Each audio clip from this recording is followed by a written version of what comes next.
माँ छी, कैसा चिकन टिक्का बना है, बिल्कुल भी कोई टेस्ट नहीं है इसमें। और ये सालन भी कितना फीका लग रहा है। आज तो चिकन खाने में बिल्कुल भी मजा नहीं आ रहा है। माँ जी, मैं कब से कह रही हूँ आपको कि इस मेड को चेंज कर दीजिए, उसे चिकन बनाना नहीं आता। अरे बहू, चेंज तो मैं इसे अभी कर दूं, लेकिन कोई और मेड मिलेगी तब ना। जब भी कोई सुनता है कि हमारे घर में तीनों वक्त चिकन ही बनता है, वो भी अलग अलग 10 वैरायटी के साथ, तो कोई भी मेड काम करने को तैयार ही नहीं होती है। बड़ी मुश्किल से मिली है ये।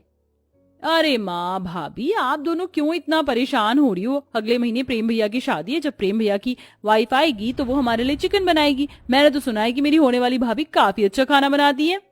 सही कह रही है प्रीति बेटा, बस जैसे तैसे करके 1 महीना गुजर जाए, फिर तो बहू के हाथ से बनवाएंगे हम लोग चिकन। ललिता के पूरे परिवार को चिकन खाने का बड़ा शौक था। साल भर ये पूरा परिवार सिर्फ चिकन खाता रहता था। यहाँ तक कि खाने में तीनों वक्त इन्हें चिकन की 10 अलग अलग वैरायटी चाहिए होती थी। कभी चिकन लॉलीपॉप, चिकन टिक्का, तो कभी चिकन मसाला, बटर चिकन। जहाँ एक तरफ यह पूरा परिवार अपनी होने वाली बहू माया से चिकन बनवाने के सपने देख रहा था, तो वहीं दूसरी तरफ माया। जब तक तेरा पनीर बनकर आता है, तू तब तक मेरा एग रोल ट्राई कर। इस एग रोल को मुझसे दूर रख। तू जानती है ना कि मुझे नॉनवेज से कितनी नफरत है। एक बात बता, तू नॉनवेज से इतनी नफरत करती है, अगर कल को तेरा होने वाला ससुराल ही रोज चिकन खाने वाला निकला तो फिर क्या करेगी? अपने पति को तलाक दे देगी क्या? यार, मुझे नहीं लगता कि मेरा होने वाला ससुराल नॉनवेज खाता होगा। मैंने आज तक कभी ये नहीं सुना। आई एम 100% श्योर कि वो लोग बिल्कुल मेरी और मेरी फैमिली की तरह प्योर वेजिटेरियन होंगे।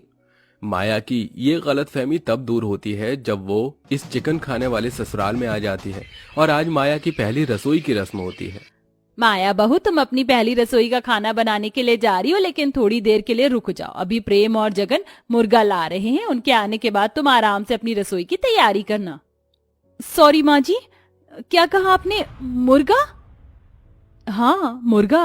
माया, मुझे तुम्हें पहले ही बता देना चाहिए था, लेकिन इस शादी की भाग दौड़ में मैं तुमसे ठीक से बात ही नहीं कर पाई। वो क्या है ना, हमारे घर की नई नवेली बहू अपनी पहली रसोई की रस्म में सिर्फ चिकन ही बनाती है, वो भी 10 अलग अलग टाइप के, इसलिए तुम्हें भी चिकन ही बनाना है। माँ जी, भाभी क्या कह रही हैं? आप जानती है ना कि मैं वेजिटेरियन फैमिली से हूँ, तो मैं नॉनवेज कैसे बना सकती हूँ? और आप लोगों ने भी नहीं बताया मुझे कि आप नॉनवेज खाते हैं। अगर पता होता तो मैं कभी भी रिश्ते के लिए हाँ नहीं करती। ये तू क्या बकवास कर रही है? हम लोग बस चिकन खाते हैं, ना कि इंसानों को मारकर। अभी थोड़ी देर में प्रेम मुर्गा ले आएगा, तो उसे अच्छे से काट कर साफ करके तू चिकन की 10-10 अलग वैरायटी बना देना। एक तो आप मुझसे चिकन बनाने के लिए कह रहे हैं और ऊपर से मुझे उस मुर्गे को मारना होगा। नहीं माँ जी, ये मुझसे नहीं हो सकता। अगर तुझसे नहीं हो सकता बहू, तो अभी भी देरी नहीं हुई है। कमरे में जा, अपना सामान उठा और वापस अपने मायके चली जा। हमें तेरे जैसी बहू नहीं चाहिए। अपनी सास जेठानी की ऐसी बातें सुन माया तो बेचारी परेशान सी हो जाती है। उसे कुछ समझ नहीं आ रहा होता कि वो क्या करे। थोड़ी देर में प्रेम माया को एक मुर्गा लाकर दे देता है, जिसे देख माया। मैंने तो आज तक किसी चींटी तक को नहीं मारा, इस मुर्गे को कैसे मार सकती हूँ? अब मैं क्या करूँ? अगर इस मुर्गे को मैंने नहीं मारा तो माँ जी मुझे घर से निकाल देंगी, और अगर मार दिया तो मैं कभी अपने आप को माफ नहीं कर पाऊंगी। माया जैसे उस मुर्गे को मारने के लिए चाकू उठाती है, तो उस बेचारी के हाथ कपकपाने लगते हैं। लेकिन बेचारी माया के पास उस मुर्गे को मारने के अलावा और कोई रास्ता नहीं था। माया उस मुर्गे को पकड़ती है और अपनी आंखें बंद कर चाकू से उस मुर्गे को मार देती है, और बड़ी मुश्किल से उस मुर्गे को साफ कर अलग अलग 10 तरह के चिकन बनाने लगती है। कितनी बदबू आ रही है इसके अंदर से। ये लोग इंसान है या कोई शैतान? कहाँ फंस गई मैं? माया के हाथ से बने हुए चिकन को खाकर माया के ससुराल वाले काफी ज्यादा खुश होते हैं। भाभी, ये चिकन कोरमा तो बड़ा ही लाजवाब बना है, मजा आ गया खाकर। हाँ भाभी, और ये चिकन के कबाब भी, मुझे पता नहीं था कि चिकन के कबाब कभी इतने टेस्टी भी हो सकते हैं। माया के ससुराल वाले तो खुशी खुशी चिकन के पकवानों को खाने लगते हैं, लेकिन बेचारी माया उस रात भूखी ही सो जाती है। माया को लगा था कि शायद एक दिन की बात है, लेकिन अब तो ये रोज का हो चुका था। रोज माया को न चाहते हुए भी मुर्गे को मारकर उस चिकन से 10 अलग अलग तरह के चिकन बनाना पड़ता था, वो भी दिन में तीनों वक्त। चिकन की बदबू से तो मेरा जी घबरा रहा है, ऐसा लग रहा है कि उल्टी होने वाली है।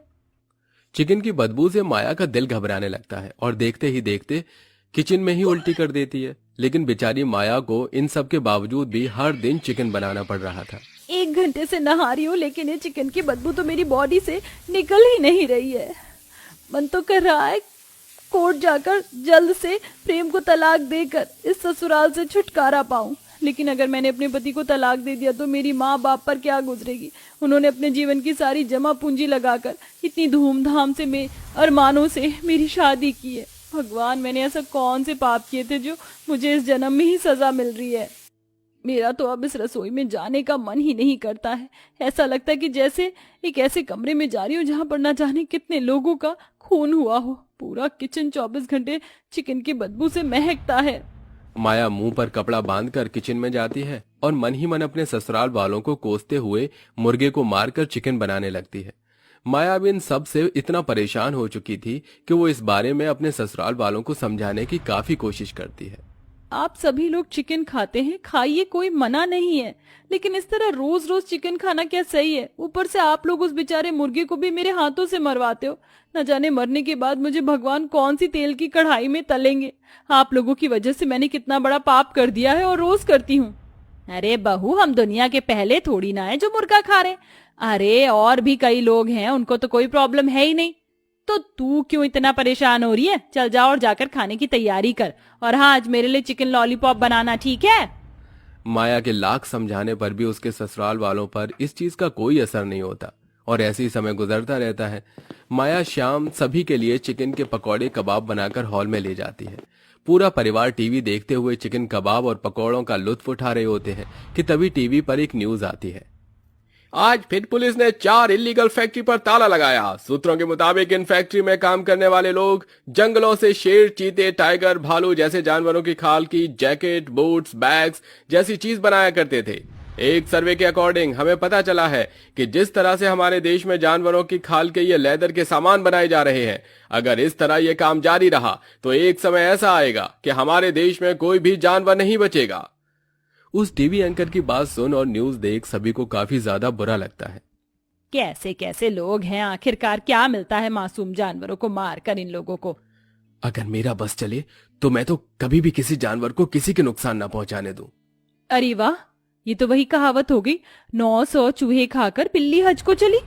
वैसे माँ जी, बाबू जी, मुझे नहीं लगता कि ये बात आप लोगों को शोभा देती है। क्यों बहू, तू हमसे इस तरह क्यों बात कर रही है? वैसे हमने किस जानवर को मारा? आप लोग तीनों वक्त जो चिकन खाते हो वो क्या वेज है? वो भी तो जानवर है। आप लोगों ने सोचा है कि जब हम उस बेचारे मुर्गे को मारते हैं तो उसे कितना दर्द होता होगा? वो अपने सामने अपनी मौत को देखकर कितना घबरा रहा होता है। लेकिन नहीं, आप जैसे लोगों को तो बस अपने टेस्ट की पड़ी है। आपको तो बस अपना पेट भरना है, चाहे फिर आपके सामने मुर्गा हो या इंसान ही क्यों ना हो। आने वाले समय में लोग सिर्फ जानवरों को नहीं बल्कि अपने आसपास मौजूद इंसानों को भी मारकर अपनी भूख मिटाने लगेंगे। मुझे तो शर्म आती है कि मैं इस घर की बहू हूँ। मुझे शर्म आती है आप लोगों को अपना परिवार कहते हुए, जो किसी का दर्द समझ नहीं सकता। वो इंसान कहलाने के लायक ही नहीं है। इतना कहकर माया अपने कमरे में चली जाती है। माया की ये बात सुन उसके ससुराल वाले बिल्कुल शांत हो जाते हैं और कोई कुछ नहीं कहता। अगले दिन होते ही माया जैसे ही खाना बनाने के लिए किचन में जाती है तो देखती है कि किचन में कोई भी मुर्गा नहीं है, बल्कि पूरा किचन तो हरी सब्जियों से भरा हुआ है। ये सब क्या है? कि इतनी सारी हरी सब्जियां कहाँ से आई? हम लेकर आए हैं बहू। इसे हमने जो भी कुछ किया है आज तक, उसके लिए शायद हमें भगवान कभी ना माफ करे, लेकिन हम अपनी इस भूल को सुधार तो सकते हैं ना बहू। कल तेरी कभी बात से हमें हमारी गलती का एहसास हो गया, इसलिए अब से हम लोग कभी भी नॉनवेज नहीं खाएंगे। इतने साल से हम चिकन खाते आ रहे हैं तो एकदम से छोड़ना हमारे लिए इतना आसान नहीं है, लेकिन हम वादा करते हैं हम जल्द से जल्द अपनी ये बुरी आदत को छोड़ देंगे। अपने ससुराल वालों की ये बात सुन माया काफी ज्यादा खुश होती है, जिसके बाद अब माया अपनी रसोई में कभी भी चिकन नहीं बनाती और हर रोज टेस्टी टेस्टी वेज खाना बनाती है, जिसके चलते माया के ससुराल वाले बहुत जल्दी अपनी चिकन खाने की आदत को सुधार देते हैं।